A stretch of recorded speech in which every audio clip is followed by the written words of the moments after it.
parce que en ce moment il est un peu disparu. Et là il y a un mec qui me voit et qui me dit ouais, rentre chez toi, connard. Je dis ouais, j'aimerais bien, mais le bus il est en train de tarder. Et là il me dit non, rentre dans ton pays. Je dis mais j'aimerais bien, mais t'as vu les prix des billets, frère? Et là j'ai eu une réflexion. Je me suis dit mais bordel, t'imagines si du jour au lendemain tous les étrangers et tous les immigrés de toutes les générations rentraient chez eux? Et si tu mets tous les immigrés, tous les étrangers dehors, t'imagines un monde où chacun reste dans son pays et personne vient chez l'autre? C'est en mode George Bush. Et je parle de George Bush parce que je sais pas si t'es au courant, mais ce mec, avant d'être président, il avait pas de passeport. Il avait jamais quitté le Texas. Résultat, il a fait la guerre à tout le monde. Alors, si demain il n'y a plus d'étrangers, il y aura beaucoup moins d'embouteillages. Il y aura beaucoup plus de places de parking. Et il y aura surtout beaucoup moins de monde dans les files du Lidl. Voilà, ça c'était les points positifs. Parlons du reste maintenant. Rien qu'au niveau du travail, il faut savoir qu'il y a beaucoup d'étrangers, vu qu'ils n'ont pas beaucoup de choix, qui font des métiers difficiles. Comme par exemple les métiers de la construction. Et ben si ces mecs partent, et ben la rénovation de ton tunnel, ça prendra plusieurs décennies. Je sais pas si tu comprends. Ici, malgré toute la main d'œuvre qu'on a, pour déplacer une brique du sol vers le trottoir, ça prend 3 semaines. Imagine maintenant s'il y a toute cette main d'œuvre en moins. Pareil pour les transports. Dans les années 50 par exemple, si les Marocains n'étaient pas venus en Belgique pour construire les métros, et ben ton métro aujourd'hui, ce serait encore peut-être une maquette. Une très belle maquette, c'est vrai, mais une maquette quand même. Et si tu mets tous les immigrés, tous les étrangers dehors, tu pourras pas aller chez eux non plus. Pendant tes vacances, tu devras te contenter de 2 jours de soleil par an que nous offre la mer du Nord. Et évidemment, tu ne peux pas bronzer parce que bronzer, c'est ressembler à des gens que tu n'aimes pas. Non, parce que pour moi, un raciste qui bronze, c'est comme imaginer Marine Le Pen qui fait l'appel à la prière. Mon cerveau, il traite pas l'information. Et aussi, si chacun était resté chez soi en mode égoïste, on n'aurait pas connu le café, les oranges, les ananas. Parce que je sais pas si t'es au courant. À part des poires et des pommes et quelques légumes, il y a rien qui pousse chez nous. Et encore, c'est par période. Tout à l'heure, quand je te disais, il y aurait plus d'embouteillage. Mais c'est pas parce qu'il y aura moins de voitures, mais parce que ces voitures, elles roulent avec du pétrole. Et le pétrole, ça vient des pays où il y a des mecs comme moi qui parlent arabe. Mais s'il n'y a pas d'échange entre les pays et les peuples, rien qu'au niveau énergie, nous ici, on fait comment avec nos 3 éoliennes? Et quand t'as faim à 3 h du matin, tu peux oublier les night shops. Vu que c'est principalement des mecs qui viennent d'autres pays qui galèrent à faire ça. Et même au niveau économique, les étrangers et les immigrés, ça représente pas 3-4 personnes. Ça représente des millions de personnes. Et des millions de personnes qui consomment. Mais si tu mets ces millions de personnes dehors, il y aura moins de monde qui va consommer. Donc les entreprises, elles ont 2 choix. Soit licencier massivement, soit augmenter les prix. Non, je sais pas si parfois... Non mais est-ce que vous...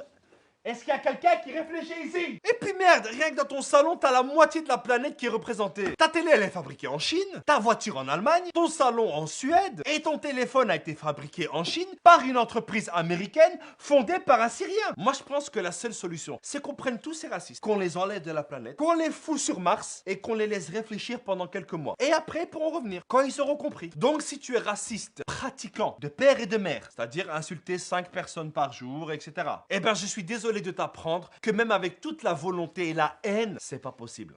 Tu ne peux pas vivre sans les autres, c'est impossible. Si tu connais un raciste, je t'invite à le mentionner en commentaire, histoire qu'il se rende compte de sa bêtise. D'ici là, on se retrouve la semaine prochaine. Merci à tous, c'était Abdel. Peace.